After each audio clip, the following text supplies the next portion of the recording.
Assalamualaikum warahmatullahi wabarakatuh. Sampurasun.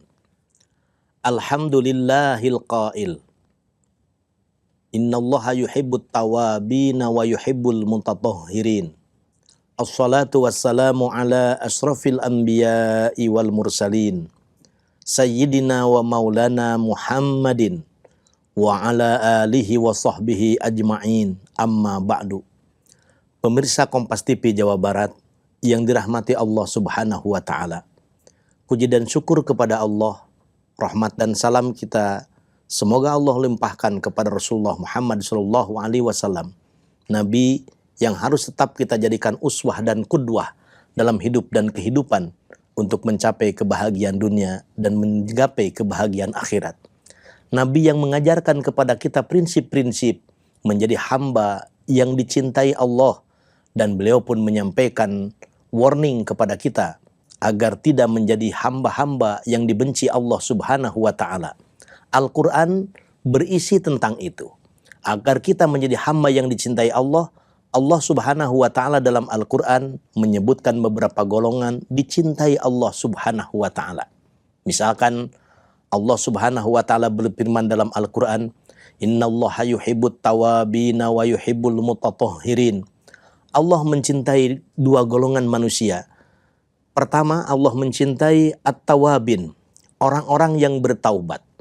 Allah mencintai orang-orang yang banyak dosa dan kesalahannya, penuh dengan lumpur kemaksiatan dan debu-debu dosa yang hinggap dalam hidup dan kehidupannya. Tetapi Allah cinta jika hamba berdosa itu menyadari atas segala dosanya dan bersimpuh memohon maaf kepada Allah, lalu diikutinya dengan perbuatan yang baik.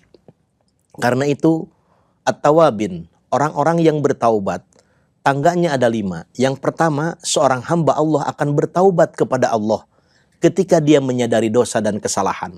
Bukankah ibu-ibu akan mencuci pakaian kalau sadar pakaian sudah kotor, kumal, bahkan berbau?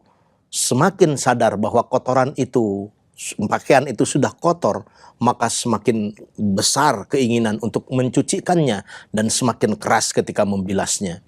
Jadi hamba-hamba Allah yang menyadari dirinya punya dosa dan kesalahan, bahkan kalau tahu dosa dan kesalahannya begitu banyak, begitu kuat, begitu akut, sampai-sampai semua orang tidak ada lagi melihat sisi kebaikan dalam hidup dan kehidupannya, begitu dia sadar kondisi dirinya sudah seperti itu, maka ini modal yang paling istimewa. Pasti akan tergerak untuk bertaubat kepada Allah. Dan taubat itu identik dengan bahasa arruju. Arruju itu artinya kembali.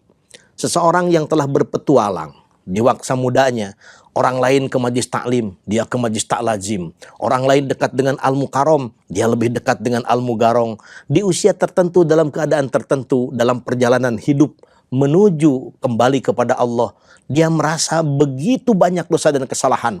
Berhenti dari dosa dan kesalahan. Kasratul istighfar, memperbanyak istighfar, bermohon ampun kepada Allah, meminta maaf atas segala khilaf dan dosanya. Setelah itu dia penuh penyesalan atas dosa dan kesalahannya itu. Bukan bangga dengan dosa dan kesalahannya, tetapi begitu malu, begitu menyesal sangat mendalam bahwa dia telah melanggar apa yang sudah diajarkan oleh guru-gurunya, yang merupakan ajaran dari Allah Subhanahu wa Ta'ala yang dia tidak indahkan. Maka dia memperbanyak istighfar dengan penuh rasa penyesalan yang mendalam. Ar-ruju, kemudian kembali start, melanjutkan hidupnya untuk hal-hal yang positif, hal-hal yang baik, dan dia tidak pernah kembali lagi kepada hal-hal yang buruk tadi. Inilah yang disebut oleh baginda Nabi, tubu ilallahi taubatan nasuha. Ini taubat kepada Allah dengan taubat yang sebenar-benarnya taubat. Ini yang diajarkan Al-Quran, ini yang diajarkan Rasulullah, ini yang diajarkan oleh setiap kita yang pernah sadar atas segala dosa dan kesalahan dan bertaubat kepada Allah. Watbi' sayyi'atal hasanata tamhuha. Ikuti perbuatan burukmu menjadi perbuatan baikmu hingga akhir hayat, menggapai yang disebut dengan husnul khatimah, baik di akhir atau happy ending. Allah mencintai hamba penuh dosa dan kesalahan, agar sadar dari dosa dan kesalahan, bertaubat kepada Allah, kembali kepada ajaran Allah, maka dia akan berada dalam peluk dan cinta kasih sayang serta magfirah Allah Subhanahu wa taala. Kalau kita punya dosa besar, maka caranya dengan bertaubat kepada Allah Subhanahu wa taala. Kalau kita punya dosa kecil, selain meminta maaf kepada orang yang kita zalimi, maka kita pun memperbanyak istighfar kepada Allah Subhanahu wa taala. Pemirsa yang dirahmati Allah Subhanahu wa taala, yang kedua, Allah mencintai hamba-hamba al-mutatahhirin, yaitu hamba-hamba Allah yang mencintai kebersihan. Maka kalau kita belajar fikih, kitab fikih karya siapapun, madhab siapapun fikihnya, maka bab pertama yang diperkenalkan oleh musannifnya, oleh penulis kitab fikih itu, bab pertama itu adalah babut toharoh, bab kebersihan. Sampai-sampai diajarkan apa itu najis, apa itu hadas, bagaimana cara ijalatun najasah, membersihkan najis, membersihkan kotoran-kotoran hingga menjadi suci, bukan hanya bersih. Ketika kita diajarkan wudhu, karena sah tidak sahnya sholat, kita pun bersih dari hadas besar dan hadas kecil. Maka kita diajarkan berwudhu, mubtilatil wudhu, pengganti wudhu dalam keadaan tertentu dengan tayamum, untuk membersihkan hadas besar dengan mandi. Dan kita diajarkan bersih badan, bersih pakaian, bersih tempat tinggal, dimanapun kita berada. Seharusnya kita menjadi hamba yang suka dengan kebersihan dan mau melaksanakan tugas dan fungsi agar diri kita, badan kita, pakaian kita, lingkungan kita bersih bahkan suci. Ini kita punya ajaran an-nadhafatu minal iman, kebersihan bagian daripada iman. Tetapi kadang-kadang lingkungan kita tidak sebersih orang lain yang tidak punya ajaran an-nadhafatu minal iman. Kita kadang-kadang suka baca tulisan, buanglah sampah pada tempatnya, tapi di bawah tulisan itu sampahnya numpuk berserakan, bahkan sudah berbau dan mengganggu lingkungan, mengganggu kesehatan. Kita kadang-kadang lihat ada tulisan, puntennya ieu mada sakadar sok aya geuning syaratan nu micen runtah di dieu gelut jeung aing, tetapi tetap kotor. Lalu kalau agama sudah mengajarkan, budaya mengajarkan, negara pun menganjurkan agar kita memelihara kebersihan, tetapi tidak kita taati. Pertanyaannya, lalu Anda ini ikut kemana sih? Ikut agama tidak, ikut negara tidak, ikut budaya juga tidak. Menjadi manusia yang tidak-tidak. Dalam hal ini Allah mencintai orang-orang yang mencintai kebersihan. Maka mulai dari diri kita masing-masing, ajak keluarga kita dan lingkungan sekitar kita, di mana ada sampah, ambil dan simpan pada tempatnya.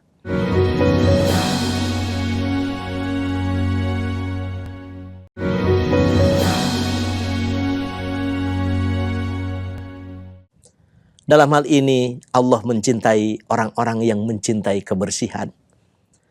Maka mulai dari diri kita masing-masing, ajak keluarga kita dan lingkungan sekitar kita, di mana ada sampah, ambil dan simpan pada tempatnya. Bukankah dalam kitab Syu'abul Iman, ketika musannif menyebutkan al-imanu bid'un wa ainu syu'batan, iman itu ada 77 cabang. Bahasa sederhananya, orang yang beriman itu memiliki 77 indikasi. Indikasi yang pertama, imatatul adza anit thariq. Orang yang beriman itu dimanapun ada sampah, dimanapun ada kotoran, dia akan buang dan dia bersihkan. Indikasi utama dan pertama orang yang beriman.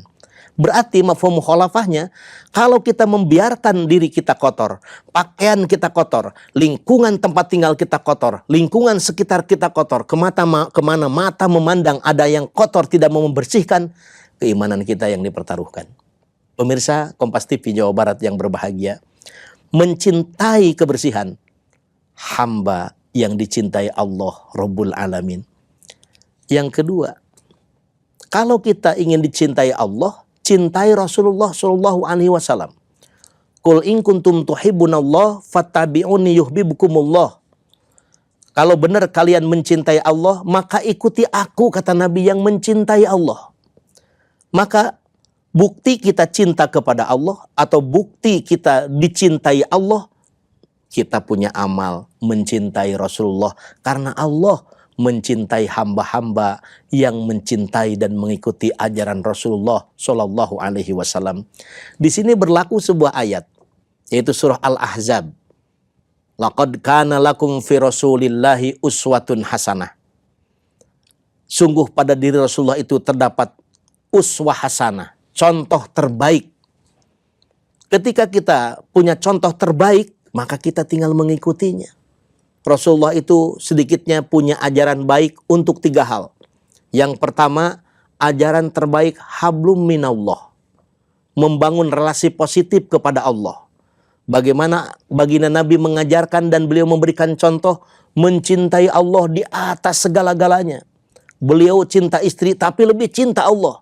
Beliau lebih cinta pada anak-anaknya tapi beliau lebih cinta kepada Allah. Beliau juga cinta dunia tapi beliau lebih mencintai Allah.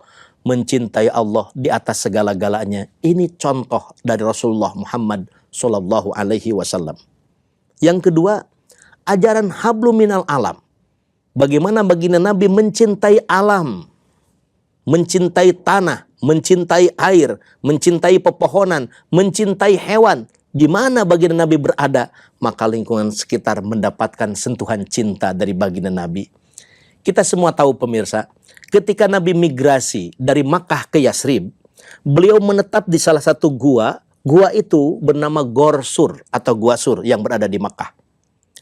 Para sejarawan menceritakan, ketika Nabi bersama Abu Bakar Siddiq dalam keadaan gawat darurat, salah langkah sedikit, nyawa taruhannya.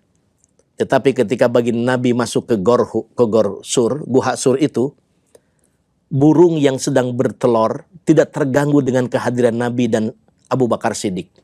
Jaring laba-laba yang menutupi lubang gua itu tidak rusak kehadiran Rasulullah dengan Abu Bakar Siddiq. Bahkan rumput yang ada tidak kelihatan rusak ketika diinjak Rasulullah Shallallahu Alaihi Wasallam dalam keadaan nyawa taruhannya. Begitu Nabi membangun relasi positif dengan alam atau hablum minal alam.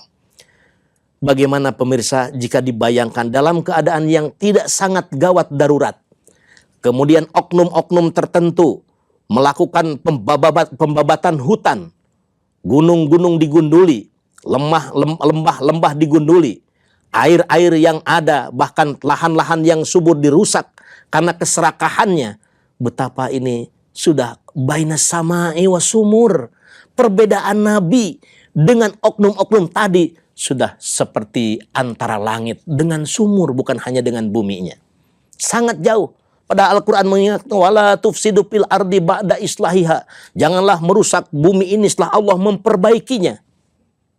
Dhaharul fasadu fil bari wal bahri bima kasabat aydin nas. Nampaknya kerusakan di daratan dan di lautan akibat ulah tangan manusia. Bentuknya ada 2. Yang pertama, merusak alam dengan tangan secara biotik.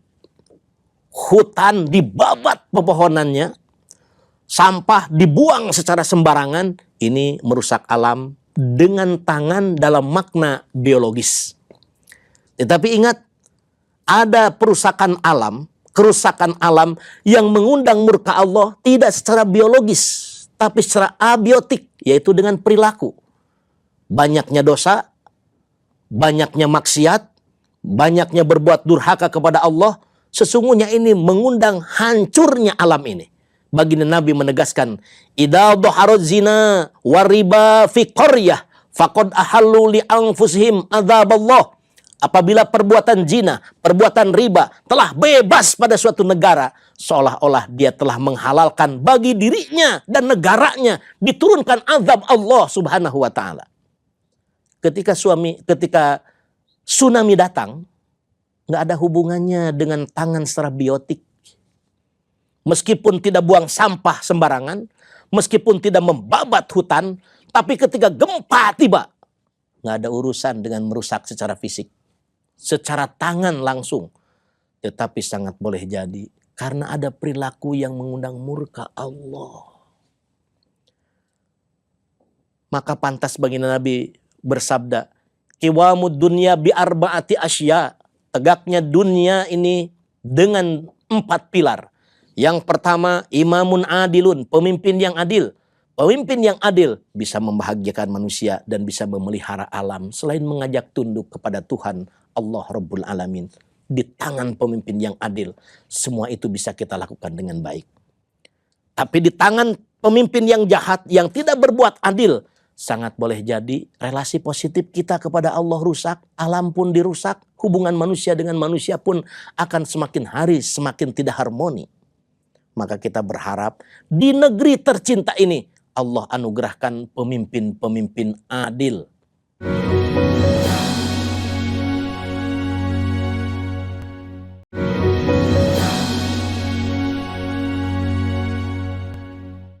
Qiwamud dunya bi arba'ati asya. Tegaknya dunia ini dengan 4 pilar. Yang pertama, imamun adilun, pemimpin yang adil. Pemimpin yang adil bisa membahagiakan manusia dan bisa memelihara alam selain mengajak tunduk kepada Tuhan Allah Rabbul Alamin. Di tangan pemimpin yang adil, semua itu bisa kita lakukan dengan baik. Tapi di tangan pemimpin yang jahat, yang tidak berbuat adil, sangat boleh jadi relasi positif kita kepada Allah rusak, alam pun dirusak, hubungan manusia dengan manusia pun akan semakin hari semakin tidak harmoni. Maka kita berharap di negeri tercinta ini Allah anugerahkan pemimpin-pemimpin adil. Yang kedua, pilar tegaknya dunia itu bi ilmil ulama, ilmunya para alim ulama yang memberikan pencerahan, bagikan pelita di tengah gelapnya peradaban. Kita butuh itu. Karena pada prinsipnya kalau tanpa ilmu kita tidak akan bisa berbuat apa-apa. Yang ketiga, bisyakhwatil agniya, dermawannya orang-orang kaya. Dalam kehidupan sekarang ketimpangan antara si kaya dan si miskin, jurang pemisah si kaya dan si miskin semakin mengkhawatirkan. Di tengah-tengah deretan pengangguran masih banyak, sementara jumlah PHK pun semakin meningkat. Ini tidak mungkin ditangani oleh satu pihak pemerintah saja.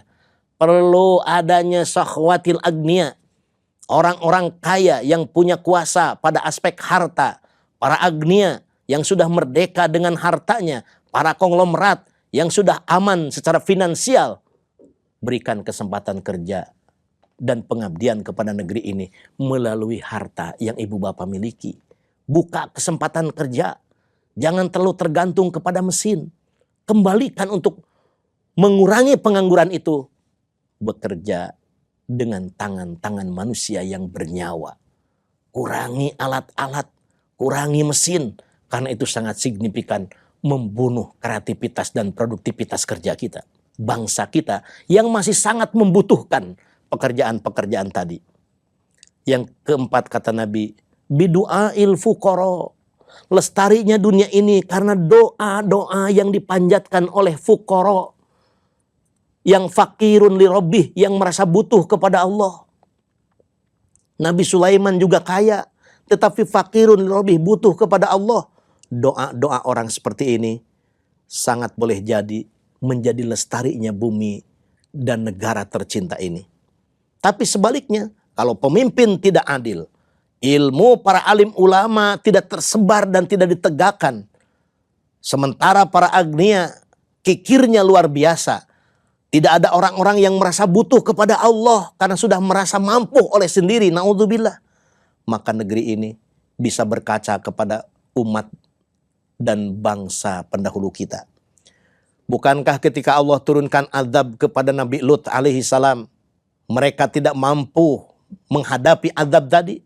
Kaum Ad, kaum Samud, dan kaum-kaum sebelum kita, bangsa yang sudah begitu gagah perkasa, rusak binasa atas azab Allah subhanahu wa ta'ala.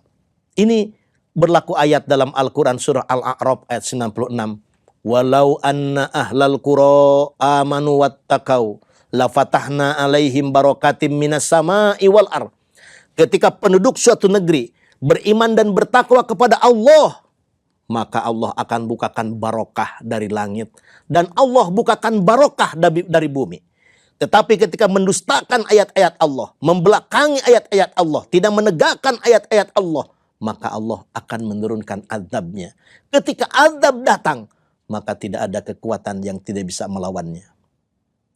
Pemirsa Kompas TV yang berbahagia, maka berbahagialah kita yang dianugerahi oleh Allah subhanahu wa ta'ala negara yang subur makmur. Jika kita bersyukur, Allah tambahkan keberkahannya. Dan kita mayoritas beragama Islam yang diridhoi Allah subhanahu wa ta'ala. Allah mencintai orang-orang yang mencintai Nabi dan mengikuti apa yang diajarkan Nabi. Yang ketiga pemirsa, Allah mencintai orang-orang yang bertawakal kepada Allah. Innallaha yuhibbul mutawakkilin. Allah mencintai orang-orang yang bertawakal kepada Allah. Kita punya rencana yang sangat baik-baik, rencana itu akan bisa terlaksana dengan baik dan benar jika kita bertawakal kepada Allah. Innallaha yuhibbul mutawakkilin dalam Al-Quran surah Ali Imran ayat 159. Mudah-mudahan pemirsa Kompas TV yang berbahagia, kita bukan hanya ingin mencintai Allah, tetapi selamanya Allah mencintai kita. Jika Allah sudah begitu mencintai kita, tinggal kita buktikan kita pun cinta kepada Allah dengan 3 hal. Yang pertama, mencintai yang mencintai Allah, yaitu Rasulullah Muhammad SAW, dengan merealisasikan seluruh ajarannya. Yang kedua, Allah mencintai hamba yang gemar bertaubat dan suka melakukan kebersihan. Dan yang ketiga, Allah mencintai hamba-hambanya yang bertawakal kepada Allah subhanahu wa ta'ala sebagai Rabbul Alamin. Semoga Allah anugerahkan hidayah dan taufiknya kepada kita untuk tetap istiqomah, mengabdikan sesuai dengan tugas dan profesi masing-masing yang diniatkan untuk mengabdikan diri kita kepada Allah subhanahu wa ta'ala. Bermohon kepada Allah adalah cara dan ciri hamba yang dicintai Allah. Allahumma salli wa sallim wa barik amin ya rabbal alamin. Rabbana zalamna anfusana wa illam taghfir lana wa tarhamna lanakunanna minal khasirin. Rabbana la tuzigh qulubana ba'da idh hadaitana wa hab lana min ladunka rahmatan. Allahumma nawwir qulubana binuri hidayatika kama nawwartal arda binuri samsika abadan abada birahmatika ya arhamar rahimin. Subhana rabbika rabbil izzati amma yasifun wassalamun alal mursalin walhamdulillahi rabbil alamin. Demikian yang dapat disampaikan, mudah-mudahan ada hikmat dan manfaatnya untuk sama-sama kita amalkan. Mohon maaf atas segala khilaf dan kekurangan. Wallahul muwaffiq ila aqwamit thoriq. Wassalamualaikum warahmatullahi wabarakatuh.